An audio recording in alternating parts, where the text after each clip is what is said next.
Hey, Matt just said it. It's LSU-BAMA week. That's all we need to say.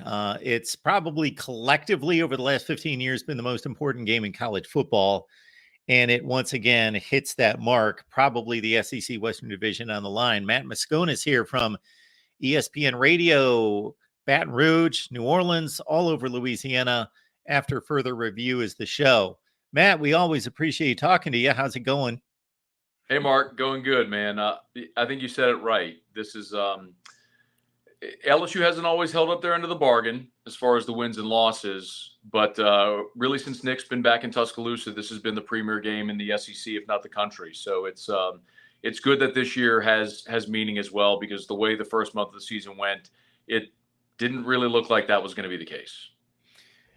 Matt, we typically start with the quarterbacks, but I'm going to reverse it here because LSU is struggling mightily on defense. There's just so much talent there that you would expect, okay, even if a defense like LSU has been ravaged by injuries, that they would be able to figure some things out and that the backups would be good enough to, be decent at least. But these Auburn and Army efforts actually have lifted some metrics for them because those offenses are deplorable. But for most of the season, it's been pretty bad.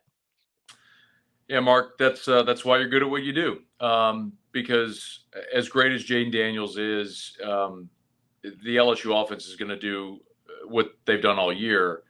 That's not what's going to determine this game. It's going to be if LSU can get any semblance, any number of stops in this game. It's so bizarre. The LSU for so many years was a team that was built on defense and running the ball. And I mean, it was a quarterback graveyard for a decade. They had great receiver talent, guys like Odell Beckham and Jarvis Landry and Reuben Randall, but nobody throw them the ball. But you could always count on those great defenses, especially the secondary. And man, it's just not there on this defense. That COVID year in 2020 was literally the worst defense LSU ever fielded. Statistically, they allowed more points per game than any defense in LSU history. I never thought we'd see anything approach that again. Yet here we are, and it's a combination of a lot of things. Obviously, a depleted roster when Kelly took over, a few misses in the transfer portal, but you're right. LSU against Auburn and Army, those defensive efforts statistically looked really good, but those are really two of the worst offenses in college football.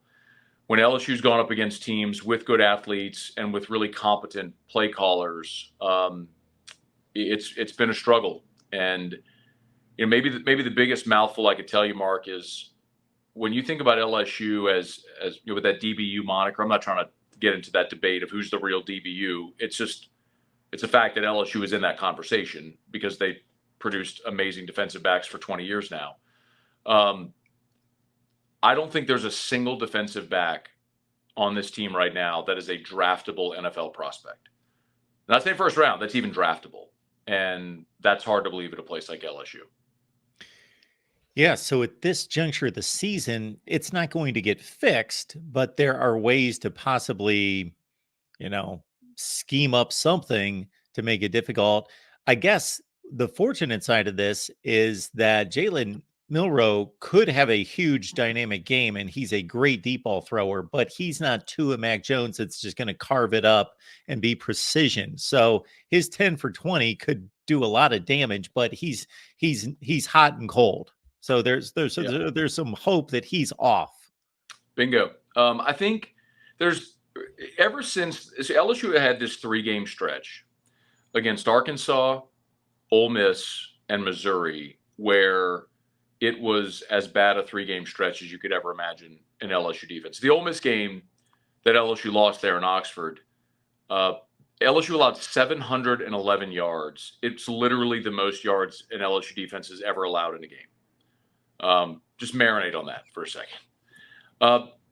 Since that, they made two material changes, Mark, that I think are part of the reason they were able to have success the last 2 weeks and might help them steady a bit in the final month of the season. One is they went to a true 4-man front defensively.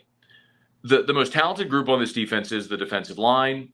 And instead of running a 3-man front where those guys were really just creating car crashes and trying to create space for the linebackers to make plays, they're asking the defensive linemen now to go make plays. And they're doing that because LSU's good on the defensive line.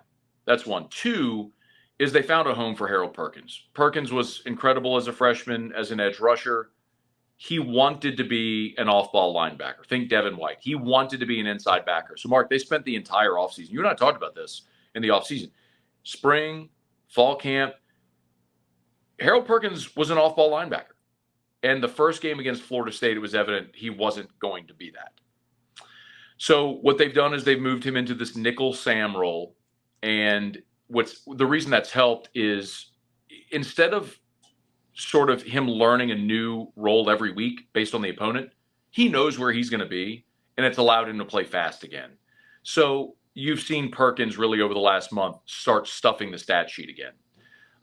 Those two things have made LSU better defensively. How much better, that we will find out on Saturday. Matt Moscona, after further reviews, his show on ESPN Radio, Baton Rouge, New Orleans, all over Louisiana. And of course, you can download the app and listen to Matt all the time. And what is the best mode if you're not in Louisiana to make sure that you can keep track of your work? Yeah, thanks, Mark. I mean, you can stream us, of course, at 1045ESPN.com or on the 1045 ESPN app.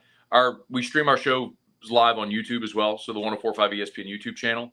Or if you'd rather podcast, my show is After Further Review. So if you just search After Further Review in any of the podcast apps, you can find us there. Mark, I always say, if you can spell my name, you can find me online.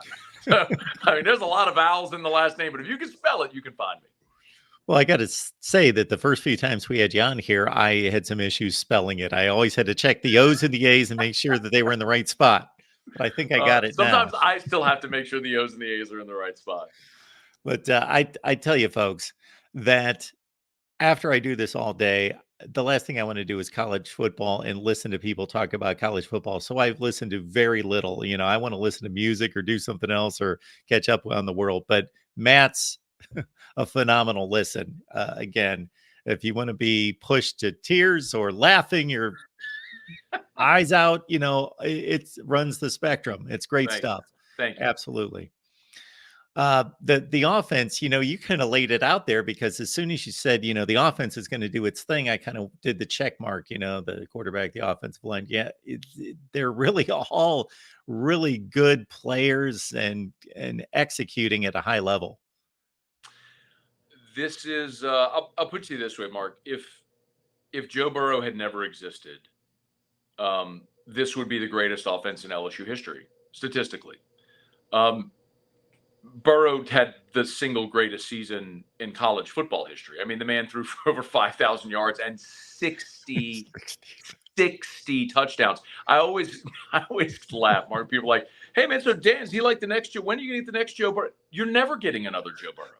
You would literally have to have someone have the greatest season ever to beat Joe Burrow. So if you just accept Burrow is the standard that will never be reached, Jaden Daniels surpasses everything else. There's a reason, Mark, they're the number one offense in the country right now. There isn't a weakness. They've got NFL guys on the offensive line. They got the quarterback who's playing the best in college football this year. They've got at least two legit number one NFL wide receivers.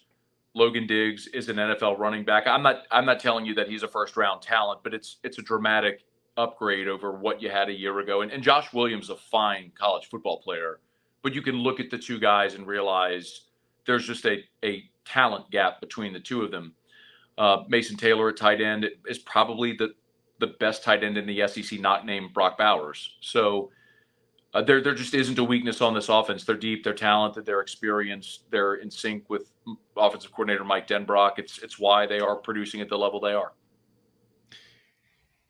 And then, you mentioned Logan Diggs and Jaden Daniels. When it comes to Jaden Daniels, I hope people are listening to people like you that are looking past the two losses, because when we look at Heisman candidates, we look at, okay, the winning aspect of it, the stats aspect of it, then there has to be those magical moments at some point to stay in people's minds. the minds of the voters. And for Jaden Daniels, I hope that people aren't getting hung up on the wins and the losses and kind of marking him off after 2 losses, that he's not in the conversation and looking elsewhere, because he is certainly carrying this offense. He's certainly in the conversation. He's got the 3rd best odds right now, which that in and of itself, the fact that a quarterback with 2 losses is ahead of a lot of, or several quarterbacks, even Jordan Travis, who's undefeated and has a head-to-head win. And honestly, Mark, I don't know if you think the same thing, but when I kind of look at Twitter and I kind of see members of the media kind of ranking their Heisman candidates, Daniels seems to pop up on everybody's list as number 1 right now. Realistically, they have to win out if he's going to win it. If they beat Alabama and then beat Florida, Georgia State, Texas A&M, and go to Atlanta, then I think he will win it.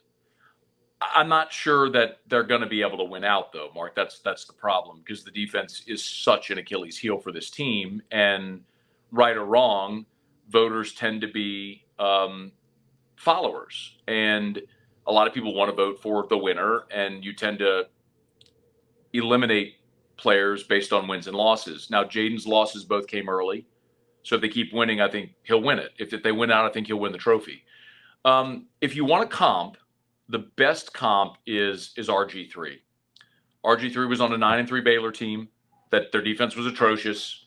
He had to be Superman, and he threw for 4,200 yards and ran for, I think, 500 or 600 yards and accounted for over 40 touchdowns. That's your best comp for the type of season Jaden is having right now, for someone that won the trophy on a team that wasn't, in the national championship hunt. So it's been done before, but realistically, Mark, if LSU drops one of these games in November, I don't think he can win it. And you did say accounted for over 40 touchdowns, Burrow 60. I've done that as well. I've let that sink in, the 60 touchdowns, because I've thought, what school in the nation doesn't want a quarterback who throws 40 touchdowns? That's a third less. Joe Burrow, it was so ridiculous, man. It was so fun to watch. I mean, I'm glad it was mine. Look, we're in the media, Mark, but we're all fans of somebody, right? We all went to school somewhere. And I happen to go to LSU, and I love my alma mater. I can be honest about them. I think that's why you keep asking me back. If I think they're going to win, I'll tell you. If I think they're going to lose, I'll tell you. But that was so much fun to watch. Mark, if you have time, like a quick story, Sure. it was in the Superdome when LSU played Clemson in the national championship game. And if you remember, Clemson got up 10-0 in that game. And where the press box is situated, we just happened to be right next to a giant Clemson, swath of fans. And one of my colleagues on our radio station was next to me, and Clemson would make a play. They're going out of their minds, right? Because they were the underdog. And so I keep nudging him. I'm like, do you think reality sunk in for him yet?